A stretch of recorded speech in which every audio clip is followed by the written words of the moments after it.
Hello दोस्तों, welcome to my channel. तो आज हम CAPF एग्ज़ाम जो प्रिपेयर कर रहे हैं, तो उससे पहले आपकी जो मेडिकल स्टैंडर्ड्स होती है, क्योंकि एग्ज़ाम होने के बाद आपका फ़िज़िकल और मेडिकल टेस्ट होता है, ठीक है, PET होता है, फ़िज़िकल और मेडिकल टेस्ट। तो जितना भी अच्छा आप एग्ज़ाम प्रिपेयर कर लो, अगर आप मेडिकल और फिज़िकल क्वालिफाई नहीं करते हैं तो कोई मतलब ही नहीं है उससे। तो इसीलिए हम पहले ही जान लेंगे जो CAPF एग्ज़ाम देने जा रहे हैं, तो उस एग्ज़ाम की जो मेडिकल रिक्वायरमेंट है तो क्या है, एक बार हम देखते हैं आज इस वीडियो में, ठीक है। तो पहले हम जान लेंगे उस सारी चीज़ों को, क्योंकि अगर कुछ उसका कुछ रेमेडीज़ है या फिर कुछ लेना है, आपको कुछ प्रिकॉशंस लेना है, तो अभी से आप शुरू कीजिए। उसको क्या करना है, कैसे करना है, वो सारी डिटेल्स मैं आपको बताऊँगा, ठीक है। तो देखिए, medical standard for CAPF AC, ठीक है। तो इसमें सबसे पहले आएगा आपका हाइट। मैं आपको मैंने स्टैंडर्ड फिज़िकल स्टैंडर्ड्स का वीडियो एक रहेगा मेरा, ठीक है। तो उसमें भी मैं आपको बताया था ये हाइट के बारे में, हाइट और वाइट के बारे में, ठीक है। तो मैं और एक बार मैं आपको इस वीडियो में भी मैं आपको बता दूंगा। तो मिनिमम हाइट जो होनी चाहिए मेंस के लिए वो 165 सेंटीमीटर्स और वुमेंस के लिए 155 सेंटीमीटर्स होनी चाहिए। इस एग्ज़ाम अगर देना है तो मिनिमम हाइट की जो रिक्वायरमेंट होती है तो ये रहेगा कैंडिडेट्स के लिए, ठीक है। तो और वेट, तो हाइट के अकॉर्डिंग वेट आपको मेंटेन करना है। मिनिमम 165 सेंटीमीटर्स के लिए तो मिनिमम 50 kgs की वेट मेंटेन करना पड़ेगा, और 157 सेंटीमीटर्स जो हाइट रहेगी वुमेंस के लिए, उन लोग के लिए 46 kgs मिनिमम वेट मेंटेन करना पड़ेगा, ठीक है। तो अगर उससे लेस है आपकी एज तो then you will be disqualified. अगर हाइट भी इससे अगर कम है तो you will be disqualified, there is no use, ठीक है।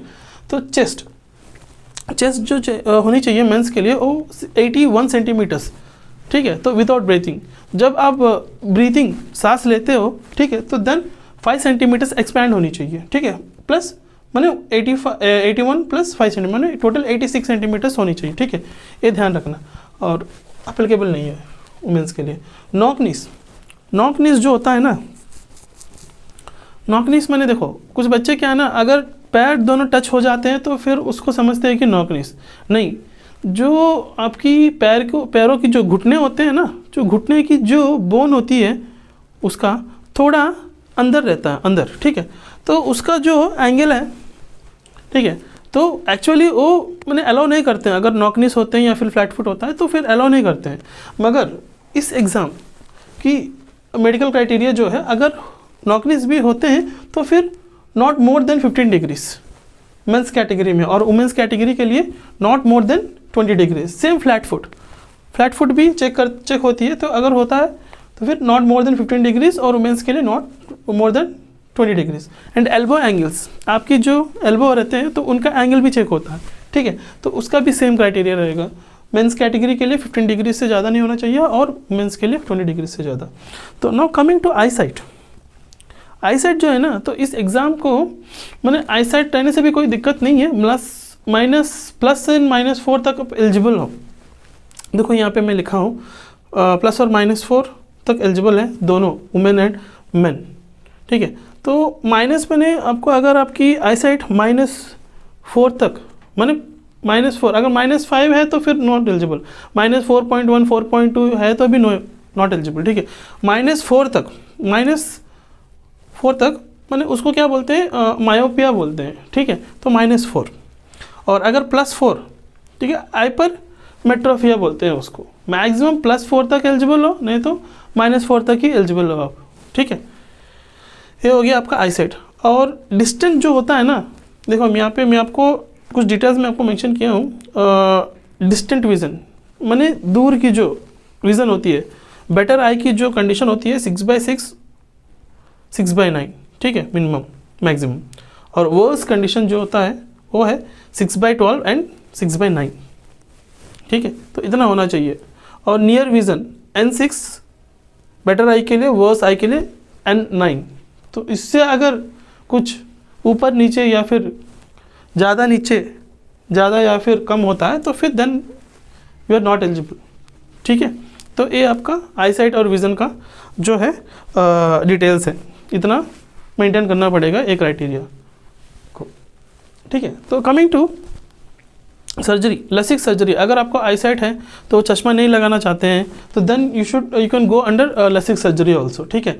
तो मगर उसका एज जो है ना बिटवीन 18 to 35 ईयर्स के अंदर जो लसिक सर्जरी है वो करवा सकते हैं, ठीक है। और उसका जो एक्सियल लेंथ होता है, एक्सियल लेंथ वो है 21 to 26 mm होनी चाहिए। और कॉर्नियल थिकनेस, जो थिकनेस होती है उसका जो है वो 425 माइक्रोन्स, ठीक है। ये देख लीजिए, लसिक सर्जरी अगर कोई करवाता है तो इसको ध्यान में रखिए। एज 18 to 35, एक्सियल लेंथ जो है वो है 21 to 26 mm होनी चाहिए और कॉर्नियल थिकनेस जो है 425 माइक्रोन्स होनी चाहिए, ठीक है, राइट। एंड कमिंग टू आपकी फुल बॉडी चेकअप होगी, ये मेन चीज़ें हैं, ठीक है, जो है। उसके बाद आपकी फुल बॉडी चेकअप होगी, हेड टू टो कंप्लीट। उसके बाद ईयर का चेक होता है आपका, ईयर में ईयर कंडीशंस अच्छी होनी चाहिए, ठीक है। देखिए ईयर कंडीशंस मैंने कुछ लोगों को ईयर एक होता है, कानों में दर्द रहता है, कभी कभी आ जाता है वो दर्द। कब आता है पता है? अगर आप हाई एल्टीट्यूड पे ट्रैवल कर रहे हो, ठीक है, तो असेंडिंग से लेकर डिसेंडिंग जब आप मेनली फ्लाइट ट्रैवल करते हो तो कुछ लोग का आई का प्रॉब्लम, ईयर का प्रॉब्लम रहता है, क्योंकि जो वो ट्रैवल करते हैं ना तो वो जब एक एल्टीट्यूड में पहुंचते हैं तो उनका जो इसका नोज टू ईयर का जो एक कनेक्शन रहता है, ठीक है, तो वो ब्लॉक हो जाता है और उनको ज़्यादा पेन आना शुरू हो जाता है। तो वो कभी अगर हाई एल्टीट्यूड्स में अगर काम करना चाहते हैं आप एज ए असिस्टेंट कमांडेंट तो उसके लिए, राइट, तो लो एल्टीट्यूड या फिर हाई एल्टीट्यूड्स में जब भी आप करते हो तो अगर इसका प्रॉब्लम है तो फिर बहुत ही दिक्कत होगी। तो इसीलिए तो वो पूरा ईयर टेस्ट करेंगे आपको, ईयर का कुछ टेस्टिंग होता है, ठीक है, तो वहाँ पे मेडिकल के टाइम पे तो ईयर टेस्ट रहेगा, तो वो चीज़ नहीं होना चाहिए। ये देख लीजिए, साफ सुनाई देना है आपको, जो क्लियर ईयर टेस्ट होता है ना तो कुछ स्टैंडर्ड्स होते हैं उसका, तो ईयर प्लग लगा के तो वो मशीन रहेगा आपको, तो वो नोट्स वगैरह हाई और लो करेंगे तो उसके हिसाब से आपका ईयर टेस्ट होगा, ठीक है, right. And coming to nose, nose क्या होता है ना, कुछ लोग को डीएनएस का प्रॉब्लम रहता है। डीएनएस माने जो ये नोज़ का जो हड्डी होता है ना अंदर, ठीक है, तो वो थोड़ा टेढ़ा रहता है, ठीक है, तो उसको आप सर्जरी करवा सकते हो, कोई इश्यू नहीं है। और साइनस की प्रॉब्लम नहीं है उसकी, साइनस जुकाम ये सारी चीज़ें हर मौसम में उनका कुछ साइनस का प्रॉब्लम रहता है, हेडेक होता है, ठीक है, तो वो चीज़ें नहीं होना चाहिए, ठीक है। अगर देखो लसिक सर्जरी हो अगर या फिर डीएनएस की प्रॉब्लम हो, सर्जरी हो, या फिर कोई भी बॉडी में कोई अगर कुछ सर्जरी है, माने रिक्वायरमेंट है बॉडी में, अगर कुछ हाथ पैर या फिर कुछ हुआ या फिर एक्सीडेंट हुआ या फिर कुछ गिरे हैं आपने, कुछ सर्जरीज करवाना है तो करवा सकते हैं, मगर एक बात ध्यान में रख लीजिए,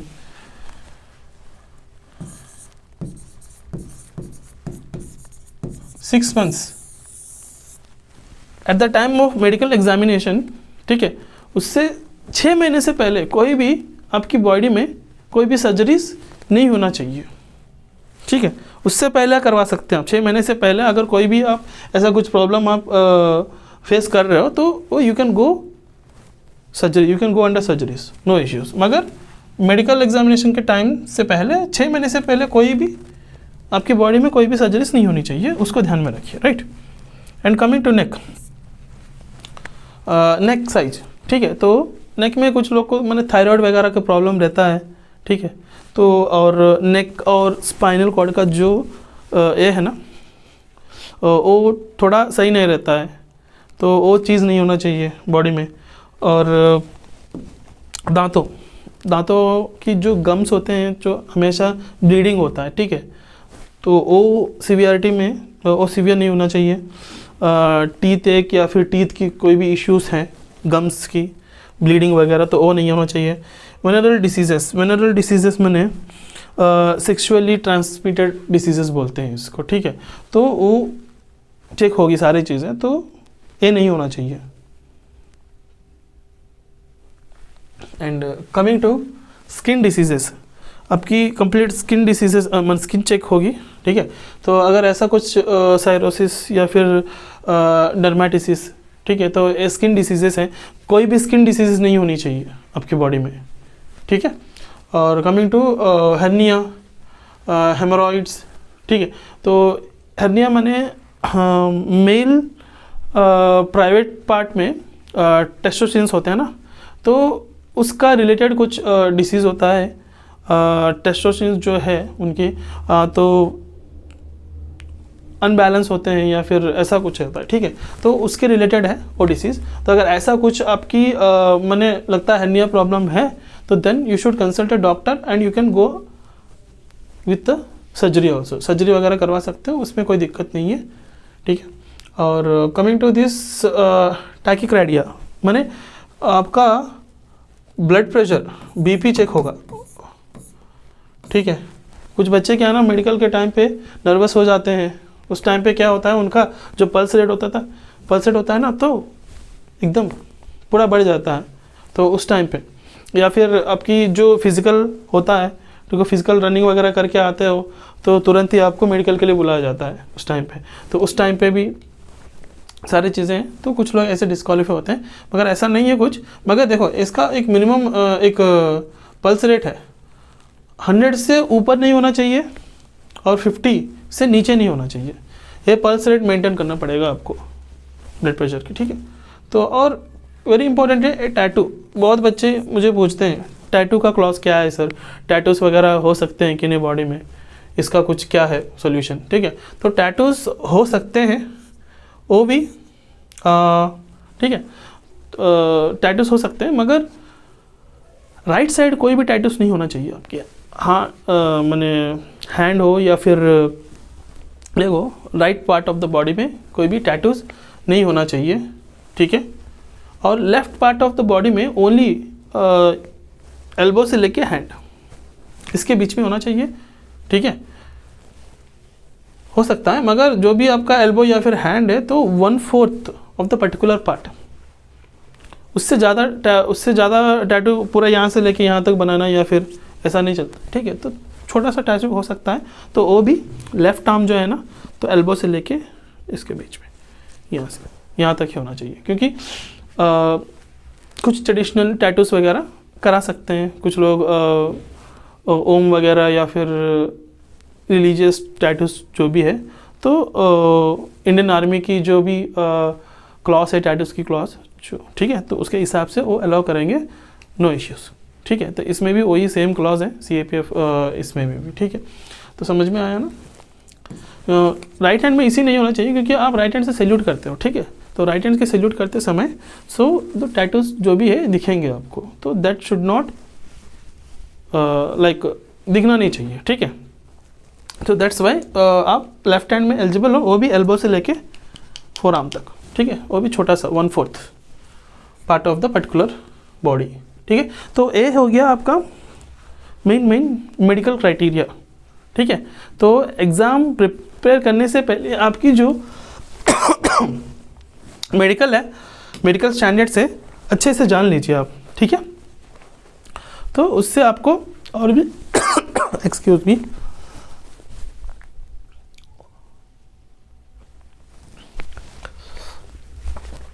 तो ठीक है। तो एग्ज़ाम से पहले आप मेडिकल का जो भी रिक्वायरमेंट है, क्राइटेरिया है इस एग्ज़ाम को देने के लिए, ठीक है, तो वो जान लीजिए। और एक चीज़ है मैं आपको बोलना भूल गया, तो इसके अलावा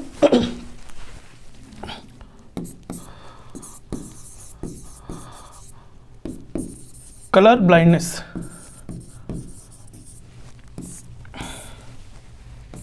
इंपॉर्टेंट है, ये भी नहीं होना चाहिए कलर ब्लाइंडनेस। कुछ बच्चों को क्या है ना, जो कलर्स होते हैं ना, ग्रीन रेड जैसे दिखता है, येलो ग्रीन जैसे दिखता है, ब्लू ब्लैक जैसे दिखता है, ठीक है, कलर ब्लाइंडनेस होता है, ये नहीं होना चाहिए कलर ब्लाइंडनेस में, ठीक है। ये मैं आपको बोलना भूल गया था, ठीक है। तो ये हो गया सारे आपकी मेडिकल क्राइटेरिया जो भी है CAPF एग्ज़ाम को लेके, तो समझा दिया मैंने। तो जो भी CAPF एग्ज़ाम को प्रिपेयर कर रहे हैं तो उन लोग तक शेयर कीजिए डिटेल्स, ताकि उनको हेल्प हो सके, ठीक है। तो और भी कोई डिटेल्स जानना चाहते हैं तो कमेंट में प्लीज़ कमेंट कीजिए, और पर्सनली अगर मुझे कॉल करना है या फिर आप मुझे कांटेक्ट करना चाहते हैं तो स्क्रीन के नीचे जो कॉन्टैक्ट नंबर आप देख सकते हो, ठीक है, तो उसमें आप कांटेक्ट कर सकते हैं डायरेक्ट मुझे, ठीक है। कोई भी डाउट है तो यू कैन कॉल मी, ठीक है। थैंक यू भाई।